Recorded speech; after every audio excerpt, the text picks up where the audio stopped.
Abandonnée à la naissance, une jeune femme muette et talentueuse utilise l'art du graffiti pour exprimer sa voix intérieure et dénouer les fils complexes de son passé, découvrant que ses créations sont la clé de sa propre histoire. Avant de commencer notre story, dis-nous en commentaire d'où tu regardes cette vidéo.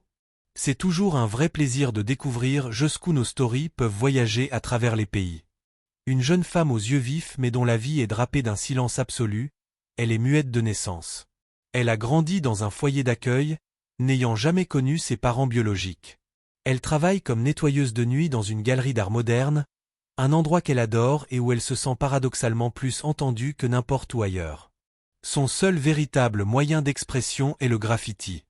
Sous le pseudonyme de Echo, Lena transforme les murs délabrés de son quartier en fresques éphémères et poétiques, souvent porteuses de messages d'espoir ou de protestations silencieuses. Ses œuvres commencent à être remarquées par une communauté souterraine d'artistes et par quelques habitants, mais aussi par les autorités locales. Un soir, alors qu'elle travaille à la galerie, Lena est témoin d'un accrochage entre le curateur arrogant et Anselme, un vieil artiste peintre reclus et excentrique, autrefois célèbre mais tombé en disgrâce. Anselme est venu récupérer une de ses vieilles toiles, visiblement ému. Lena observe l'échange, touchée par la vulnérabilité de l'artiste. En nettoyant l'atelier de la galerie, Lena trouve un carnet de croquis oublié par Anselme. Dedans, des esquisses qui étrangement, font écho à certains symboles qu'elle utilise dans ses propres graffitis, bien qu'elle n'ait jamais vu son travail auparavant. Elle ressent une connexion inexplicable.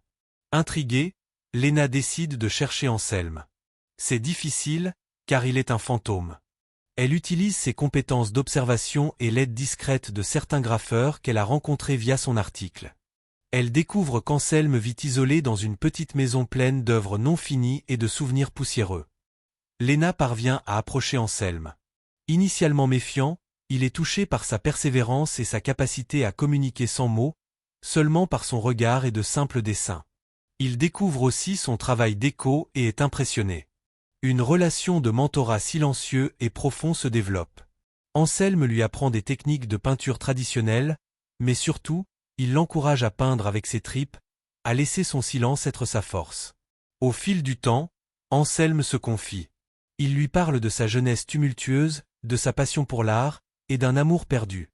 Une jeune femme, elle aussi artiste, qui est mystérieusement disparue il y a 20 ans, peu après la naissance de leur enfant, qu'il n'a jamais connu.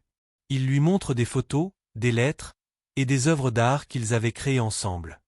Lena est frappée par la ressemblance de l'écriture et des motifs avec ceux du carnet qu'elle avait trouvé et même avec ses propres créations. En explorant les œuvres d'Anselme et de son amour perdu, Lena remarque des indices cachés dans les toiles, des symboles récurrents. Elle se souvient de certains détails de son propre passé au foyer, des jouets, des motifs sur des couvertures qui lui semblent liés. Elle se rend compte que ses propres graffitis sont, sans qu'elle le sache, une réinterprétation inconsciente des thèmes et des symboles de ses parents biologiques. Lena et Anselme se lancent dans une enquête, utilisant les œuvres d'art comme des cartes au trésor. Chaque tableau est une pièce du puzzle. Ils visitent d'anciens ateliers, de vieilles galeries, et interrogent d'anciens amis artistes, révélant des fragments de la vérité sur la disparition de la mère de Lena. Il y a des tensions, des fausses pistes, des obstacles, y compris la jalousie d'un ancien rival artistique d'Anselme. Une grande opportunité s'offre à Lena. Elle est invitée à réaliser une fresque monumentale et légale dans un quartier en réhabilitation, un véritable mur d'expression. C'est sa chance de crier sa vérité au monde, d'honorer son héritage et de trouver sa place. Au fur et à mesure que Lena prépare sa fresque, les derniers morceaux du puzzle tombent en place. Il découvre que la mère de Lena n'a pas disparu mais a été contrainte de s'éloigner pour la protéger, peut-être d'un individu dangereux lié à une ancienne affaire d'art ou d'un conflit familial, et que l'enfant, Lena, a été laissée anonymement pour sa sécurité.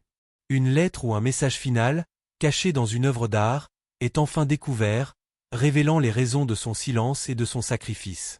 Lena découvre qui elle est, et d'où elle vient. La réunion émotionnelle, Lena et Anselme retrouvent enfin la mère de Lena, ou du moins des informations cruciales sur son destin final, si elle n'est plus en vie, mais son héritage perdure. Les retrouvailles, ou la découverte, sont empreintes d'une profonde émotion, de soulagement et d'une tristesse mélancolique pour le temps perdu, mais aussi d'un amour indéniable.